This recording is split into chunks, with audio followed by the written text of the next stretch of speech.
Bonjour Teddy Riner, Bonjour. merci d'être l'invité de France Bleu Paris ce matin en direct de Lima au Pérou.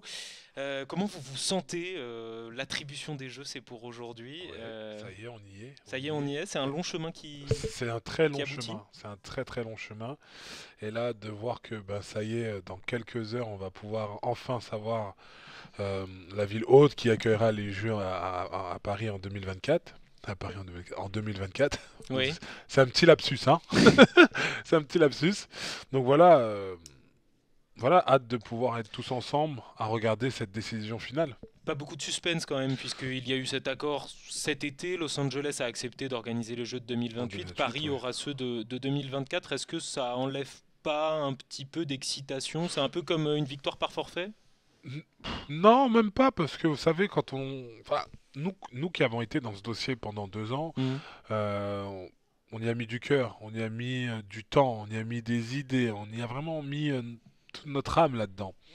Donc, c'est pas pour nous, c'est pas des abandons, c'est qu'on les a mis au tapis. Parce que le Oui. dossier, il faut dire une chose, notre dossier, il était beau, il était complet, il était compact, et j'ai envie de dire, franchement, je pense pas que ça aurait pu nous échapper, parce que mettre tout le mouvement sportif en avant, les sportifs français en avant, qui parlent, qui donnent de la voix à l'international, croyez-moi que le CE l'ont entendu. Donc ça a aussi son pesant dans Le la fait de balance. passer devant, c'est aussi une façon de battre les Américains, de battre Los Angeles, le fait d'avoir les Bien Jeux sûr, 4 ans avant. bien sûr, bien sûr, c'est aussi montrer une force de caractère pour l'avenir. Se Mm. dire que on a les jeux, mais en 2024, on veut faire aussi une razzia. On veut être parmi les meilleures nations du monde. C'est pas que juste se dire on a battu les Américains. Non, nous ce qu'on veut c'est euh, déjà avoir ces jeux en 2024. On veut derrière que ce soit des jeux inoubliables parce qu'on a envie de partager ça avec tout le monde. Et puis en même temps, c'est même pas comme s'il y avait eu d'abondance. C'est, on va dire, c'est un gagnant-gagnant. Mm.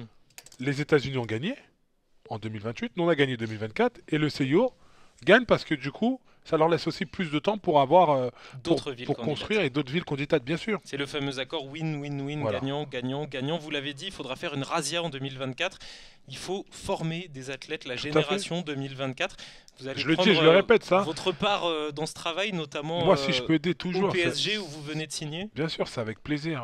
De toute façon, c'est sûr qu'en créant ce club, on verra naître aussi des petits talents et l'avenir, j'ai envie de dire, la relève.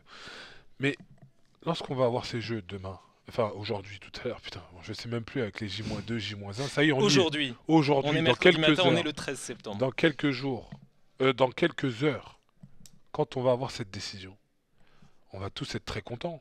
On va tous sauter de joie. Mais il faut pas oublier une chose, il faut se réveiller très vite parce que les années passent vite.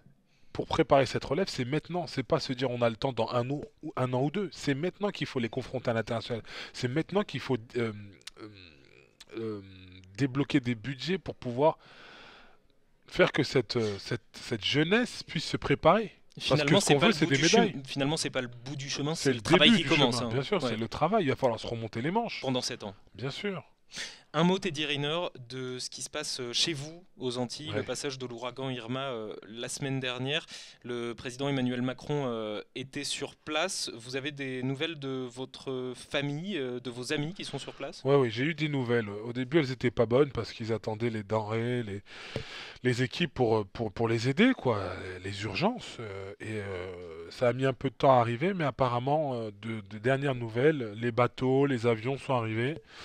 Et du coup, le relais est en train de se faire. Après, de ce que j'ai entendu et de ce qu'on m'a transmis, c'est que il manque de personnel sur place pour faire les échanges, pour distribuer l'eau, pour distribuer les vivres. Et c'est peut-être un peu ça qui tend un peu tout le monde. Vous nous l'avez dit en arrivant à Lima ici avant-hier, vous voulez aider. Comment allez-vous faire pour aider? D'ailleurs, vous avez failli ne pas venir ici et Oui. partir sur place. Ouais, ouais, j'ai failli annuler le voyage pour Lima parce que quand j'ai eu tous ces messages et que j'ai vu qu'il y avait ça bougeait pas assez, forcément ça m'a attristé parce Mhm. que de me dire que une grosse catastrophe naturelle comme ça dans l'époque où on vit et on fait rien, non, je me suis dit non, bah, je vais mettre mon grain de sel, je vais aider.